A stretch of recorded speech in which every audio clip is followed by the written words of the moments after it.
ई-टेंडरिंग को लेकर हरियाणा में लगातार प्रदर्शन कर रहे सरपंचों ने अब अपने आंदोलन को धार देने के लिए नए सिरे से रणनीति तैयार करनी शुरू कर दी है, जिसको लेकर कैथल में हरियाणा सरपंच एसोसिएशन की प्रदेश स्तरीय 25 सदस्य कमेटी की मीटिंग का आयोजन किया गया, जिसमें हरियाणा के विभिन्न जिलों से एसोसिएशन के जिलाध्यक्ष व पदाधिकारी हिस्सा लेने पहुंचे थे। मीटिंग में हरियाणा सरपंच एसोसिएशन ने कई अहम बड़े फैसले लिए। प्रेस वार्ता करते हुए सरपंच एसोसिएशन के प्रधान रणबीर स्मैन ने बताया कि हरियाणा के डीजीपी के मार्फत उनके पास 9 तारीख को मुख्यमंत्री से मुलाकात करने का बुलावा आया है, जिस बीच में आ जाएंगे और अपनी बात रखेंगे। यदि मुख्यमंत्री के साथ बातचीत में उनकी मांगे नहीं मानी गई तो उसके बाद वह 11 तारीख को करनाल में हरियाणा के सभी सरपंचों को इकट्ठा कर एक बड़े स्तर का आंदोलन कर मुख्यमंत्री निवास का घेराव करेंगे। हमने अपना जो आंदोलन चलाया हुआ है, हमने गांव देहात बचाओ आंदोलन, उसी विषय पर हम पूरी कमेटी हमारी इकट्ठा हुई थी। 9 तारीख का हमें डीआईजी साहब के माध्यम से जो निमंत्रण मिला है मुख्यमंत्री जी का, 9 तारीख को मुख्यमंत्री जी आप लोगों से वार्ता करेंगे।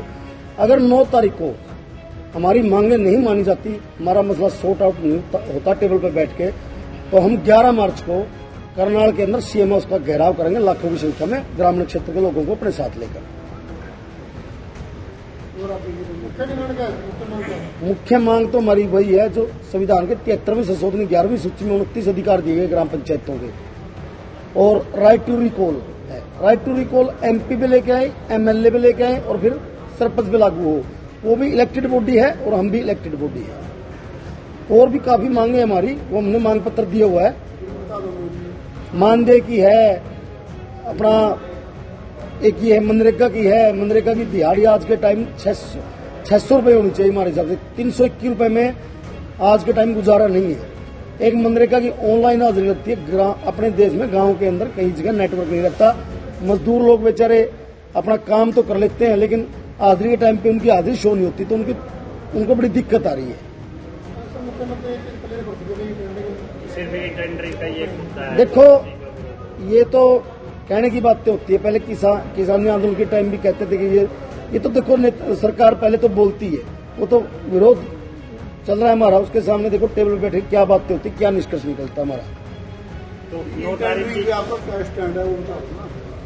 ई टेंडर प्रणाली पहले भी होती थी, वो बड़े काम की होती थी। जैसे बड़े काम थे 2 करोड़ के, 3 करोड़ के।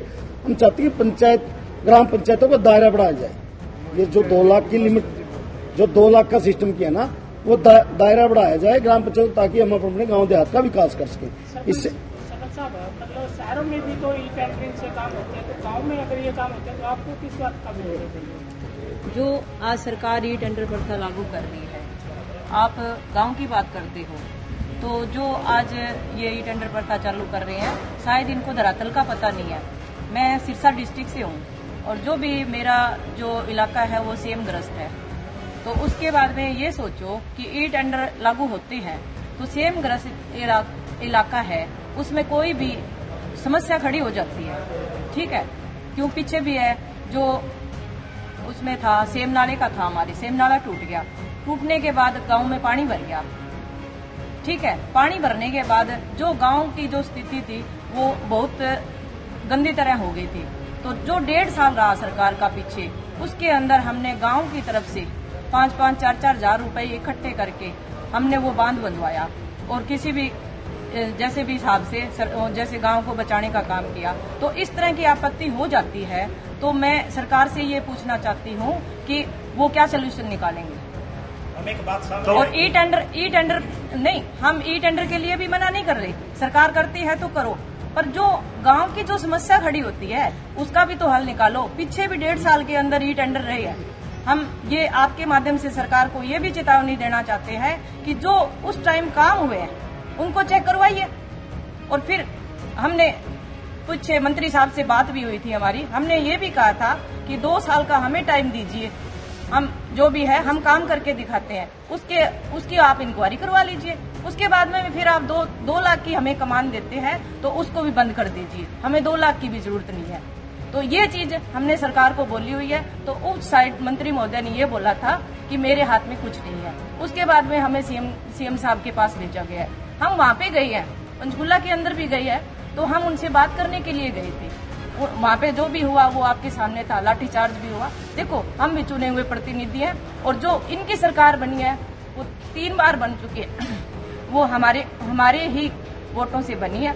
तो मैं तो आपके माध्यम से सरकार से यही कहना चाहती हूँ कि जो सरपंच हैं वो भी चुने हुए प्रतिनिधि हैं और आप भी चुने हुए प्रतिनिधि हो, तो इस तरह के अत्याचार ना करो, जो भी हमारे हक है वो दे दो।